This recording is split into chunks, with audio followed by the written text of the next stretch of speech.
What is good, YouTube? Quinn Wade basketball analysis coming to y'all with a quick video. We're gonna talk about Joel Embiid and other free agency news and trades that happened today. Joel Embiid signs a 4-year, $196 million extension.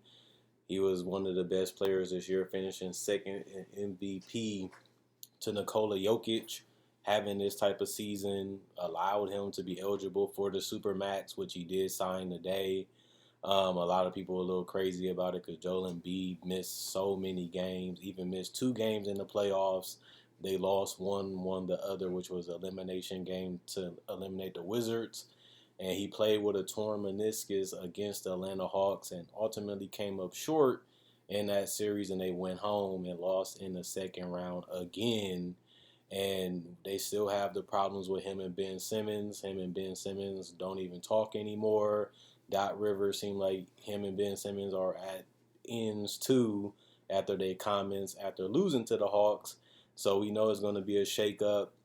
They took Embiid's side as he has been the better player, and they have locked him up long term. It is a questionable deal because Joel Embiid just can't stay healthy even one season. He hasn't even had one healthy season his entire career. He hasn't even missed 10 games, or he just missed 18, 19, 20 plus games every year, and that don't even include the postseason. So it is a risky deal because they have no stipulations, they have no contract like they had before. But if he can dominate at this level, you have one of the top 10 players in the league, which he has been there. It's just he can't stay healthy, and he has had injuries that are significant. Foot injuries, knee injuries, meniscus injuries, back injuries. His body is just toe up, and he's only getting older. Even though he is young, his body is just so beat up and toe up. And every year it's just something else. You just don't know what's going to be with Joel Embiid. You don't even know if he's going to play 2 weeks. That's how bad it has been for Joel Embiid. I don't even know if he can give me 2 weeks straight of games at this point in his career, and he's not even 30, which is crazy to even say that, but it's true. But I look at Joel Embiid as a ticking time bomb. You just know it's going to happen. You just don't know when and how it's going to happen and how significant the injury been. You know, he had injuries where it took him out for the rest of the year.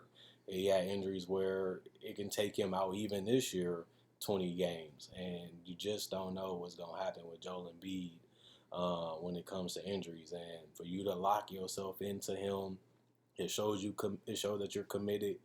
It shows that you respect what he has done as a defensive player, as one of the best offensive players in the game. But it also shows you that you really wanted to show him that he is the franchise. You call him the process. You feel like when you got him, he was going to change your fortunes, and he pretty much did. Help them become a consistent playoff team since he's really been at his dominant form. But the question would just be, can he bring you a title? Can Joel Embiid give you a healthy season? That's one question. And the other question is, can Joel Embiid even give you a healthy playoff run, which he hasn't really even been able to do really either for a long period of time. And they haven't even made it to the conference finals ever with him and Ben Simmons, or just him with the Sixers. And that's going to have to change if I'm paying you 4 years, 196 million. And they went in the right direction this year, being the number one seed, really being a dominant team. But they also did come up short. He missed free throws. He turned the ball over in crucial times in the Atlanta Hawks series.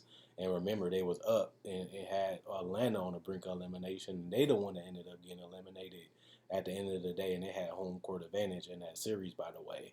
And they still came up short. And Joel Embiid was a huge part of that. Like I said, with the turnovers and the missed free throws that cost them to lose those big leads and be eliminated by the underdog Atlanta Hawks. So Joel Embiid, to me, still got a lot of questions, still got significant health concerns. But when he is healthy, he is a dominant force, and that's what they're pretty much paying him for.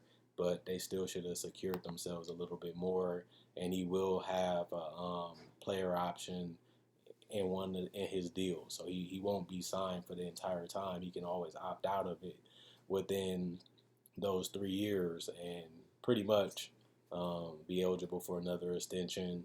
And we'll see if he will be with the Sixers, and we'll see if he will sign it.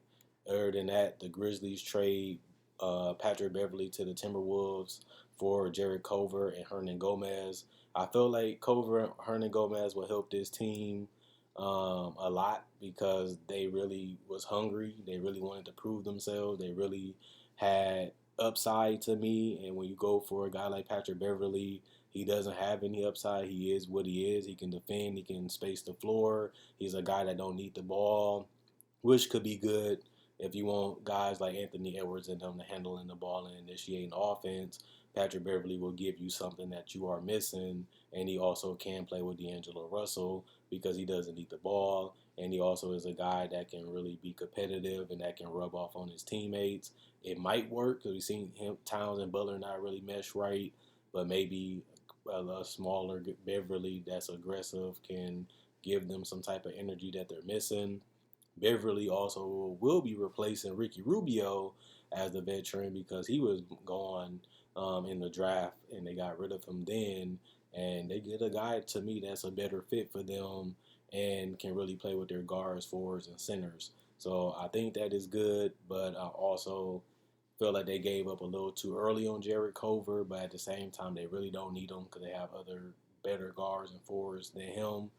But he was a high lottery pick, and for them to admit that he ain't good enough or they don't see him a part of their future already, that's a bad look on Jared Cover. And they just gave Hernan Gomez a contract extension, and he was a little injured with his shoulder with the Spanish national team, but he really didn't live up to the hype like they thought that he would, being that spacing four that can space the floor out for their guards and Towns, for him to be able to post up and go isolation and be able to have him as a kick out threat. He didn't live up to that, and they're already moving on from him within a year, which is crazy, but the Timberwolves feel like Beverly is a better fit and he's the better guy, so they gave up two young guys for an older guy.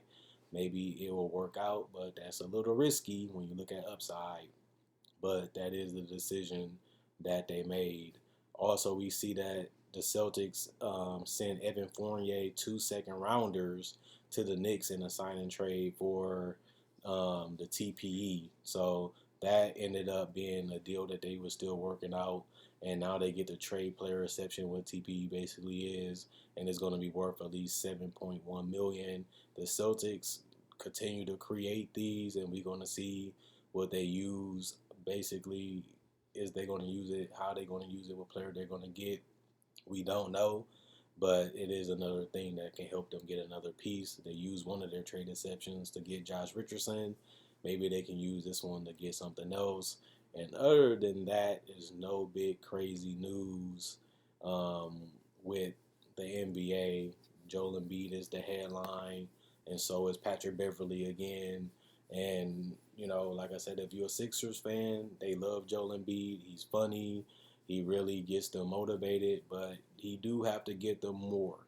He hasn't done enough as a franchise guy, not getting to the conference finals, not being able to stay healthy, and just not knowing if he's going to be there every single game is just torture for players and a coach when you paying them so much money and you really, really need him a whole lot.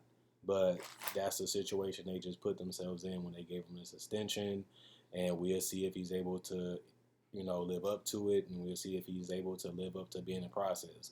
Can the process win the Sixers a title?